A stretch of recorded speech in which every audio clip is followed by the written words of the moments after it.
Hi, Shannon Waller here, and welcome to the Inside Strategic Coach podcast with Dan Sullivan.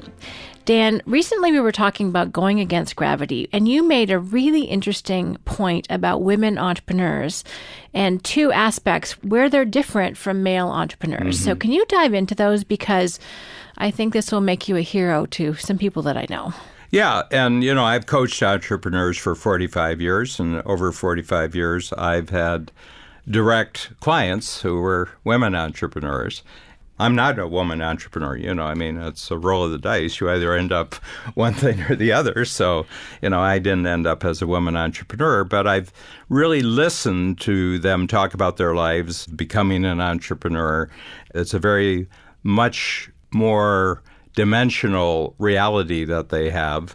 And I became very struck by that women have to deal with a lot more things in being an entrepreneur than most male entrepreneurs, just as a simple observation. But the two areas I say that women have two burdens that male entrepreneurs generally don't have. It's not something they've created for themselves, but it's an expectation level from the society they grow up. And it has to do with ambition, and it has to do with freeing up their personal lives so that they can be more focused on their business. In other words, hiring people to do their housework, hiring people to handle housework, which is, for the most part, women's work, so that they can be freed up to focus on their entrepreneurial career. And what I notice is that if it was a male entrepreneur and he was really ambitious, no male entrepreneur ever has to justify their ambition, why they've already achieved this, but they want to achieve more. But almost every woman entrepreneur has come up against this. Why are you doing this? So women tend to favor, well, I've got the kids' education to pay for, things are short, and we got to save money and everything like that. So they have to tell a story why they're ambitious, where no male entrepreneur would ever be required to tell a story about why they're ambitious. They're ambitious because they're ambitious. Why do you do that? Well, I do it because I'm really excited about this new thing. And women entrepreneurs have to justify why they keep growing, why they keep succeeding, why they keep becoming more successful. Well, haven't you done enough? Haven't you handled your needs? But a male entrepreneur, at a certain point, it's not about needs, it's about wants, So that's the thing. And then in their personal life, where they hire staff and they hire drivers, and just like males do, they have to justify why they're not being a woman. Women take care of the home and women take care of all the finances, which is true, by the way. I mean, they do take care of the home that is finance, in terms of governance and direction for the children. But a lot of women have said, well, I'm going to devote all my personal time to just being a parent, but every other job around being at home, I'm going to have other people do it. Well, that's not really being a woman. So there's this weird thing, and maybe it's a time period, and maybe in 100 years there's not going to be any issue here, but we're still within the framework that that's not the way their mothers, I can remember talking to my mother what it was like to be a teenage girl in the 19-teens and 1920s. And I said, there's a lot of gravity that's directing you towards one role. You could be a mother, stay at home. You could be a teacher. You could be a nurse. You could be a secretary. And that's kind of about it, But to actually create a new business, go out and actually keep growing the business and going bigger and bigger, and then being at home, but using your entrepreneurial money to actually hire a complete household staff that takes care of everything.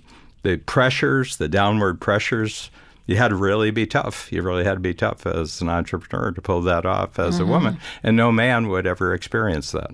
Fascinating. I think you've just nailed it. When you told me that earlier, I was like, yes, let's talk about this. And it's true. And I'm someone who, I've pretty much been surrounded by ambitious people, so I haven't felt that particular burden. But certainly justifying spending my money on a housekeeper, which comes once a week, not once every 2 weeks. Or for a while, we had a cook as well as we had a nanny for our kids, which we probably should still have for ourselves as adults, I've realized. But anyway, it made me not fit in with the neighborhood moms. Yeah. Certainly stuff that they talked about and thought was important wasn't to me, and vice versa. And we just don't kind of get each other. So I know that I had to, make different choices in terms of people I spend time with. But I want to tell you the other thing. So there were 4 women in one of the workshops, and they were just talking to me about this. But I said, if you get to the point where other people's expectations don't bother you the least, and it's their problem, not your problem, you have advantages in the marketplace that no man would ever have. So if you can break through these two expectations, and you're not bothered by other people's expectation, and you don't have to justify anything, you've got a future and you've got an open territory that no man has. And what was their response to that? Well, they want me to talk more about it. And I said, the reason is because you're much tougher because you've gone through that wall. You've fought against that gravity. So when you get out there and you're a super successful woman and you've really developed a lot of muscle, that muscle comes out and it's incredible. You know, I just had one of the best.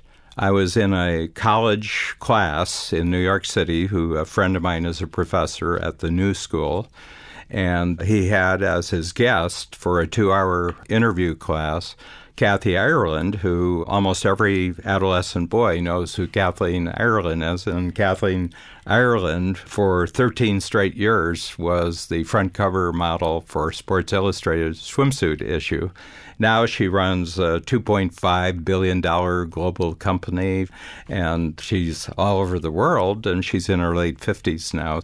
And she was a model for probably about 13, 14 years, and she just totally maximized her exposure as a model, but she didn't take advantage of it in the sense that she was going to create a modeling agency. But what she saw right from the beginning, her parents didn't have the money to actually pay for this, so modeling would be a real good bridge. And she started when she was 17 or 18 years old. But before that, when she was 4 years old, they lived in Santa Barbara, California, or at least in that area, and she would go down and get really smooth rocks and paint them really bright colors, bright greens, bright blues. And then her sister would do this too, and they would each go out selling. She was kind of canny, and they said, how much is it? And she says, well, it's 5 cents for a stone. And she said, my sister's going to come around, and hers are 10 cents a stone. So for a dime, you get 2 stones, only 1 stone for her. So right off the bat, she was kind of testing out the pricing mechanism of the marketplace. But when she was 11, she was the first girl who was, I think it was Oxnard, California. She was the first girl who was a paper boy. And it was so funny because she's now, very, very closely associated with Warren Buffett, who is invested in her furniture line. And he said Warren Buffett and Charlie Munger, who is his lifetime business partner, they were both paper boys, and before the annual meeting of Berkshire Hathaway, they have a paper throwing contest. And so she was up there, and she says, Warren can still hit the porch with a paper. And that's the whole thing, is to get a paper up on the porch. And she said, I was the best paper girl. She said, but I was better than the boys. She said, I collected. I never got shortchanged. She said, and nobody ever complained about where the paper was. She said, I knew they didn't want the paper wet. They didn't want to have to go chasing the paper. And she said, the boys didn't have a handle on this, and I had a handle. And then she got spotted just by a talent scout, and she fitted a particular niche. And the fashion industry is really tough because it's so unpredictable what will show up. But she had this tomboy. There was like a tomboy niche. And then she filled out, she filled out, and she just became this sort of tomboy swimsuit model, and just perfect for Sports Illustrated, And this is a girl that you want to date, but she could take you down, she could take you down. So she was kind of muscular and everything else, and she just capitalized on that. But she went into a totally different business, and her whole business is based on a simple proposition that if you catch women when they're brides, you can keep them a whole life with every product and service they need for the rest of their life. And her whole empire is based on furniture and decorations and household devices and everything, 20s, 30s, 40s, 50s, 60s. And she just has this model. And I sat there, and I'm strategic coach for 45 years and the program's for 30 years. And if there were 10 boxes to check on whether this person is doing everything right, I would have checked all 10 boxes. Just a terrific interview. But she said, you're going to have this gravity that men don't want you doing this, or you're expected by other women not to do this, and you have to justify it. And she said, there's no justification. I just wanted to do this. I love it. It all ties back to wanting what you want. I just wanted to do this. And she said, who cares what other people think I can do? So to a certain extent, if you feel you have to justify, that's a conversation you're having with yourself. If you just ignore other people's expectation or the rules, pretty soon they'll give up on it and you're clear and free all the way through. But if you spend your whole life, men won't let me do this, men won't do that, then you're actually doing their argument for them. Mm-hmm. You're actually taking their side in a fight with you. Great point. Going back to our previous podcast, if you think about your thinking and decide what you really want, then you are free and clear. But if you don't do that, you're trapped in these burdens and having to justify, which is no fun.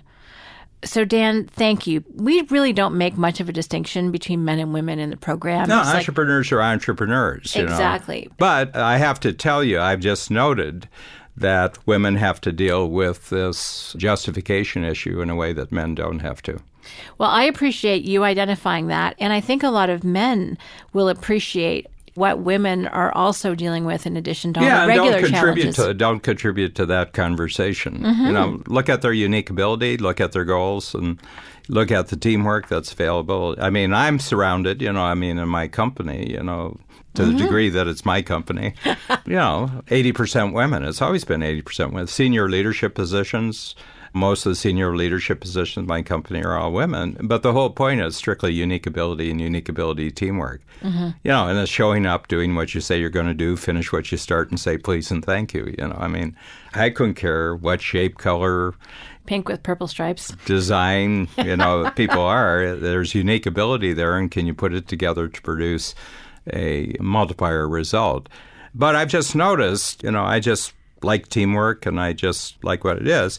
But you can't say it isn't a problem. It is a problem, and it's a peculiar gravitational system that you have to become strong as a woman to go through that. But I have to tell you, once you get through it, you have an advantage that the men don't have because they haven't developed the muscles you have. I love that. Thank you so much, Dan.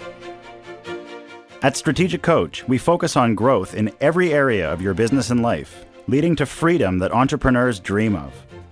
Join Dan Sullivan, founder of Strategic Coach, for a brand new on-demand web presentation. It's a breakthrough hour of wisdom, insight, and proven strategies. Over 18,000 entrepreneurs can't be wrong. Watch today at danwebinar.com.